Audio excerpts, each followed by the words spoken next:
Guys, welcome back to Box, episode number 6. My name's Ouney, and this is my co-host, Ali Drew. On last week's episode, we were joined by Rory Jennings talking all things Chelsea, and Neil Mellor joined us talking about his former club, Liverpool. On this week's show, we have two great guests. They are former teammates. First up, we have a former striker for Brighton, Tottenham, West Ham and Fulham, amongst a few others, and England International Bobby Zamora. Bobby, how are you doing? I'm very well, thank you. Very well indeed. Good. How's life treating you at the moment in this crazy world that we're in? I think we're all trying to get used to it now. I think the first few weeks were really hard to deal with. I don't know about yourselves, but I've got kids as well. So, I mean, homeschooling was crazy. That was the hardest part so far. But I think we're getting used to it. I've just been into London, which is dead. So, yeah, I mean, a lot's changed and a lot will change again until we get back to where we want to be. But yeah, I'm coping with it and just taking it day by day. Are you looking forward to the kids going back to school? 2 weeks. Oh, I can't wait. I can't wait. How about that? You have the school term that we had to do. Oh, then all of a sudden they're okay to go back to school for the last week. And then summer holidays. So yeah, I mean it's been a write-off of a year education-wise for my kids, I think. Bobby, I want to ask you. Obviously, you played a lot of games as a professional, notably for Brighton, West Ham. But what are you doing? What are you doing nowadays after football? After you stop playing football, what are you up to nowadays? I've got my fingers in a few pies. I mean, obviously, you know that your career is going to come to an end. Fortunately, I had a long career, 20 odd years maybe. And you're not naive to think that, you know, you can go on forever. So my last couple of years, I started to think about what I enjoyed, what I wanted to go into. The main things would probably be property. I also have a football academy with Rio Ferdinand and Mark Noble, which is called Football Escapes. And we do those in different resorts around the world. So in Dubai, Portugal, Cyprus, the Maldives, China. So there's a few things that are keeping us busy, keeping myself busy. But I'm thoroughly enjoying retirement and enjoying not waking up in pain. Bobby, I can remember watching you when I was younger, and your goal scoring record was amazing at Brighton. I think it's like 120 games, 119 games, 70 goals. That's unseen of. That's nowadays there is great players out there, but not many that match that record. So you've had a brilliant playing career. But let's talk about Brighton. Just give me your sort of thoughts on the season that they've had. They've survived relegation. They finished, I think they might wanted to have finished just above relegation and just survived. Just give me your review on their season. My take, obviously, a new manager came in, a completely new philosophy of playing, which I suppose took a little while to get used to. But the possession stats that the team had was extremely good. So they're a possession-based team. They want to work their way through the team and then create the chance at the end. And I think they're probably missing that final part, really. That final third, that clinical striker, or that complete way of scoring, really. And that's something that's obviously one of the hardest parts of the game. So it's not going to be an easy job. But they survived the Premier League. They're there next year. They've got a good foundation. They know what they want to do. I think the recruitment's been really good as well. Dan Ashworth there, who's done a fantastic job with England, and obviously this year he's brought in some good new players as well. So I'm looking forward to the start of next season. The transfer market at the minute, how that's all going to work with such a short sort of rest period for the players, and the deals that want to be done, and the financial situations of the clubs. You know, it's going to be an interesting transfer window, but I think Brighton will recruit very, very well. Is there any player that stood out for you this year from the squad? Basuma. Okay. I think he's grown, definitely grown into the start of this season. Was a little bit up and down, and towards the back end of the season, he's been very, very good and has impressed me. Mopé obviously has produced the goals. I still think there's more from him. I still think there's more to come, and I think, like you say, that final third and having that defined way of scoring their goals will be interesting how they get that across next year.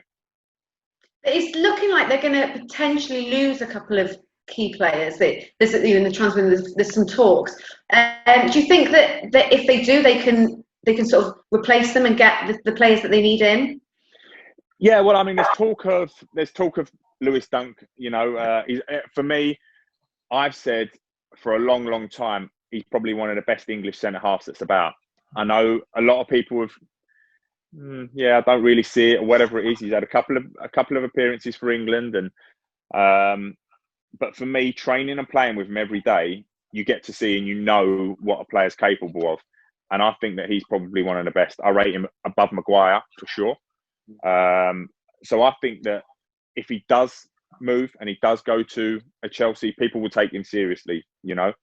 And I just think it's that almost the mentality of, oh, Brighton are a small club, they're a new club to the Premier League, and the players almost get overlooked, and they really, really have to overproduce to get a look in and get that respect. But for me, like I say, trained and played with him every day. Very, very comfortable on the ball. Can make things happen. Can score goals as well. So for me, a fantastic player.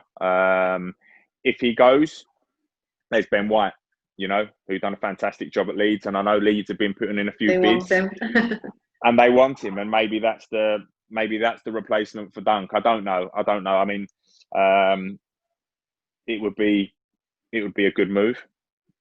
Keeping hold of him, obviously, he's done very, very well. But the Premier League is a completely, you know, different kettle of fish. So it'll be interesting. But replacements and recruiting have been good for the club. You know, they've been done very well over the last 4 or 5 years. So I think that they'll cope with anybody that does go out. They'll produce the goods and bring the right people in. Let's move to another club that you played for, West Ham United. It's been a weird one for West Ham. You know, they've got these great players, but they just about survived to stay in the league. People expect them to be a lot higher. I know that they had a change of manager. David Moyes came in, but again, what did you make of their season? Again, my expectation was that, they would do better than they had. For me personally, I just think that they probably needed a couple more English lads in there. I think that the changing rooms that I've been in, the more English lads that are in there, there's just that little bit of fire, and that I think at times West Ham probably lacked. You know, with Declan Rice and Mark Noble in there and Cress, there's those fiery lads that will point the finger. And some players at some clubs can't take the way that I think the English players are, in terms of, you know, yes, we're shouting at you, but it's only to roll your sleeves up and get stuck in, you know. And some players can't take that. I don't know. Listen, I don't know, you know, whether your Andersons or your Lanzinis, whether those guys come under that umbrella as such. But for me, I don't know if there are enough players this season with the real fight, the real bottle for some of those games. And when it's all well and good and you can play football and you can relax when you're up that top part of the table, but when you're down in that bottom half, you know, from time to time you need to roll up your sleeves and just work your socks off, really. And the results will come with hard work. You mentioned Declan Rice there. Do you think that West Ham are going to keep hold of him, or do you think that he's going to go to Chelsea? Again, it depends on that money. How much money they're willing to pay for Declan. Fantastic player, and I'm interested to see where he's going to end up, whether it's centre half or whether it's in centre midfield. You know, a fantastic player again, very comfortable on the ball, so can do either. I'd like to see him keep him, but I think money talks, obviously, at the end of the day, and it'll be a hard replacement because he's a fantastic player and does a great job for the team. In this market, how much do you think he's worth? Because you see figures branded out for, especially English players. We saw Harry Maguire move to United for 80 million, and you know, you can say whatever you want about that. That was overpriced because he was English. Declan Rice, another great young English player. How much do you think he's going to be worth in this market? I mean, there's talk of 50 million quid, isn't there, at the minute, and I think that would be a good number. That would be a good number. I think the 80s and 90s, those were that's a little bit over the top for me for Maguire, but each to their own. Yeah, because Sancho they want, I think it's 108 million. I think they want. Yeah, the numbers are just getting crazy for the English players. Actually, since you've stopped playing football, how crazy have the numbers got?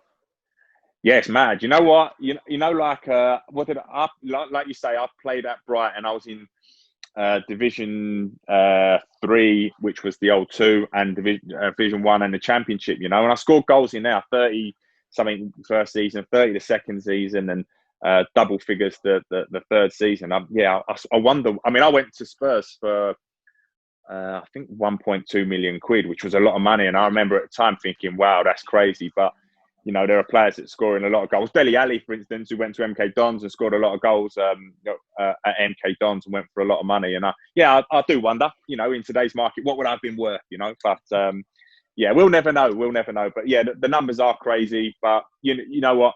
You're only worth what someone's willing to pay. What do you think of David Moyes being in charge of West Ham? Do you think that he is the right man to get them up into the top half next season? Me, I like David Moyes. I really, really do.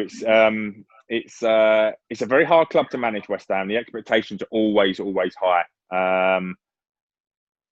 If David Moyes is allowed to recruit the players that he wants, allowed to manage the way he wants, he will turn West Ham into what he had at Everton. But it can't be done in a season. It can't be done in 6 months. You know, it doesn't happen like that. And Moyes needs time. He needs the ability to recruit who he wants to recruit. And that's what I find. That's what I think managers today struggle with the recruitment process, and there being so many people that has a say who comes into a club and who doesn't. Not old school, like there's the owner, there's the manager. I want this player and let me have him, yes or no. Do you know what I mean? There's so many people that have to get involved, and there's so much data involved now. And yes, I understand it, I see it, but I would like the manager to probably be the man that says yes, because ultimately when they sit down, you're working with them day to day. You need that connection, you need that trust that I've had with managers that I've played under. You spoke about it, that it's a hard club to sort of manage. As a football player, somebody who played for West Ham, we know that West Ham has this fan base, and sometimes they can be vocal. We've seen many managers, players booed in the past. When you were playing for West Ham, did you feel under pressure at any point from the fans or anything around you? From time to time, yeah. I mean, but that's just football related, you know. That's just the fans wanting to win, wanting to be doing better. You know, thankfully for myself, we had some real good times at the club. We had some fantastic times, the times that I was there. But yeah, obviously it's probably more obvious at West Ham that if you're not doing well, they'll certainly let you know. But you know, they pay their money, which I understand. They have their view, which I understand. But it's part and parcel of football. You get it at every club you go to. We're in the period of the summer transfer window. What do West Ham need to do to strengthen and make sure that they get to the top 10? I would like to see a striker. You know, I want to see West Ham score goals, and that's what they've really lacked this season. Thankfully, Antonio came good with them at the end, but I think they've missed that person up front, really, that reliable source who's gonna, if you're not gonna score, you're gonna be that presence up front who makes it hard for the defenders, who can hold the ball up if you are under pressure and take it off. And Haller, for me, didn't do it. I mean, he signed for a big price tag, 35 million quid, started off well with a few goals, but for me, I wanted to see more from him. I wanted to see him work harder from time to time. When the goals weren't coming, to be that player, like I say, to hold the ball up, take a little bit of pressure off the back four, the midfield four. And I just think his body language is sapping, really, for the rest of the team. Do you look at any of the relegated teams, someone like Bournemouth who have gone down? Do you feel like there's any players that West Ham can take from them? Yeah, I like the two boys up front. I mean, King, Wilson, you know, those guys, they work hard. And I think Bournemouth probably they probably were crying out for a change maybe a season or two ago, really, just in terms of freshening it up. You know, Eddie Howe's done an unbelievable job there. He really has. And, you know, all credit to him. Maybe he should have moved on himself and maybe freshen it up at the club. I don't know. Maybe it just got a little bit stale. But a very good team. And if Eddie's, I don't know, Eddie's not there. But, I mean, next year, I mean, it'll be a tough challenge for them. But if they can keep hold of the players that they got, they'll certainly bounce back up, I think. Another team you played for, Fulham, are now going up to the Premier League. They're getting promotion. So what do you think that is achievable for them next year? So what should their goals be, do you think? Because it is tough, you know, to keep that place. Yeah, the Premier League and staying in the Premier League is extremely hard. It really is. And their ultimate task is to stay in that Premier League. Nothing more, nothing less. It's going to be so hard for them. You know, they have got a good squad. They certainly need to add to it.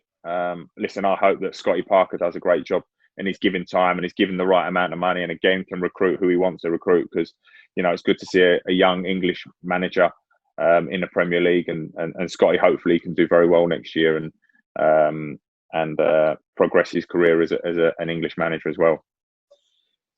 Bobby, you played for a lot of big teams. You played with a lot of great players. Just name me that one player that stood out for you, the best player you played alongside.